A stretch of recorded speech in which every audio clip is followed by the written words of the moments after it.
اپنی حقیقت، اپنی پہچان ہم کون ہیں. آپ نے سنا ہوگا یہ جو قصور کے درویش شاعر تھے بلے شاہ، بلے شاہ کی جانا میں کون، بلیا کی جانا میں کون ہوں. Who are you؟ اپنی پہچان ہے نہیں. ہم نے آج سمجھا ہے اپنے آپ کو نرا حیوان. ڈارون کی تھیوری نے آ کر اس طریقے سے ذہنوں کے اوپر غلبہ کیا ہے، کیونکہ ہم سمجھتے ہیں صرف اپنے آپ کو حیوانی وجود ارتقاء سے وجود میں آیا ہے حیوان. اب ایک انسان میں اور شمپنزی میں اور گوریلے میں اتنا ہی فرق ہے نا جتنا کہ گدھے اور گھوڑے میں. گدھا ذرا کورس جانور ہے اور گھوڑا جو ہے ذرا ریفائنڈ اینیمل ہے. بس ہم ریفائنڈ ہومو ہے، ہومو سیپینس. اس سے پہلے نہ معلوم کتنے ہومو اریکٹس اور کتنے ہوئے تھے. لیکن اصل میں یہ ہے کہ انسان کی حقیقت کچھ اور ہے. انسان دو وجودوں سے مرکب ہو کر بنا ہے، وجود حیوانی، وجود روحانی. روح، یہ روح ہے جس کی بنا پر یہ مسجود ملائک بنا. دو جگہ قرآن میں، سورہ ہجر میں، سورہ صاد میں فرشتوں سے کہہ دیا تھا اللہ نے کہ میں مٹی سے ایک بشر بنانے والا ہوں. انی خالق البشر من صلصال من حمأ مسنون فاذا سویتہ ونفخت فیہ من روحی فقعوا لہ ساجدین. جب میں اسے تیار کر لوں اور اس میں اپنی روح میں سے پھونک دوں تو پر جا پڑنا اس کے سامنے سجدے میں، گر جانا سجدے میں. وہ تو اصل روح ہے، وہ روح ہے جو ہم ہیں، اصل حقیقت ہماری. ہم سمجھ بیٹھے یہ حیوانی وجود ہمارا ہے. یہ حیوانی وجود مٹی سے آیا ہے، خاک سے آیا ہے. یہی سے اس کی غذا آ رہی ہے. گندم ہے تو وہاں سے آ رہی ہے، چاول ہے تو وہاں سے آ رہا ہے. بکری کا گوشت کھایا تو بکری نے بھی گھاس پات کھایا ہوا جس سے گوشت بنا ہے. اور یہ روحانی وجود عالم بالا سے آیا ہے، یہ عرش معلی سے آیا ہے. اور اس کی غذا جو آتی ہے وہ بھی اللہ کا کلام ہے. اس کا تغذیہ اور تقویت کلام اللہ کے ذریعے. اب یہ فلسفہ ہے، اس کا نام علامہ اقبال نے خود ہی رکھ دیا ہے.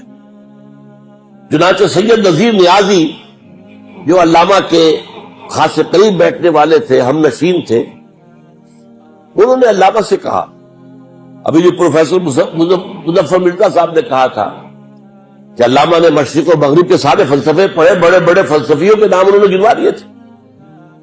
تو یہ کہا گیا، سید نذیر نیازی نے کہا علامہ سے کہ کوئی کہتا ہے کہ آپ نے اپنا مسئلہ جو ہے خودی کا ہے فلسفہ، یہ آپ نے نسے سے لیا ہے، کوئی کہتا برکساں سے لیا ہے، کوئی کہتا جیلی سے لیا. کس سے لیا آپ؟ فرمایا اچھا کل فلاں وقت آ جانا، میں تمہیں ڈکٹیٹ کرا دوں گا. سید نذیر نیازی نے یہ واقعہ ہماری قرآن کانفرنس میں سنایا خود. کہتے میں بڑا خوش، میری خوش نصیبی، شاعر مشرق مجھے ڈکٹیٹ کرائیں گے کہ فلسفہ خود ہی میں نے کہاں سے لیا. گیا میں خوشی خوشی پینسل کاپی تیار کر کے، جب میں بیٹھ گیا تو فرمایا ذرا قرآن مجید نکال لینا. کہتے ہیں کہ میرے ارمانوں پر اوس پڑ گئی. میں سمجھتا تھا فلسفے کی کتاب نکلوائیں گے، وہ ہسٹری آف فلاسفی کی کتاب نکلوائیں گے، کچھ بھی نہیں. قرآن کہا کھولو اسے، اور سورہ حشر اس کی آیت 19 وَلَا تَكُونُوا كَالَّذِينَ نَسُوا اللَّهَ فَأَنسَاهُمْ أَنفُسَهُمْ.